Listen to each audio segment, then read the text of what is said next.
আসসালামু আলাইকুম রহমতুল্লাহ। অবশেষে দীর্ঘ প্রতীক্ষার অবসান ঘটিয়ে হাতে তুলে নিলাম আসহাবে রাসূল সিরিজের সম্পূর্ণ 10টি বই। এই জন্য শুধু বই নয়, ইতিহাসের সোনালী অধ্যায়ের সাথে এক নতুন পথ চলা।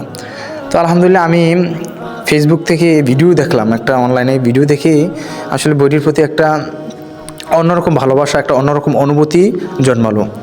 দেখি বইটি কীভাবে সংগ্রহ করা যায়। তো আলহামদুলিল্লাহ, আমি গত এক সপ্তাহ আগে এই বইগুলো অনলাইনে আমি অর্ডার দিয়েছি। তো আলহামদুলিল্লাহ, গতকাল আসর নামাজের পরে আমি হাতে পাইলাম।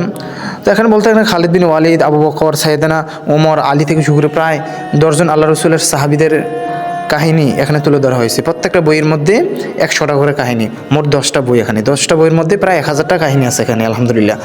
তো হাতে পাইলাম, অনেক খুশি লাগলো, কারণ রাসূল করিম সাল্লাল্লাহু আলাইহি ওয়াসাল্লামের সাহাবিদের জীবনী বা তাদের কাহিনী পড়বো, মানে নিজ থেকে অনেক ভালো লাগতেছে। আবার রমজান মাস, এই রমজান মাসে তাদের কাহিনী পড়বো। তো আলহামদুলিল্লাহ, আপনারা যারা পড়ছেন বা পড়তেছেন, অবশ্যই কেমন এই বইগুলোর রিভিউ আমার অবশ্যই কমেন্ট সেকশনে জানাবেন। আসসালামু আলাইকুম।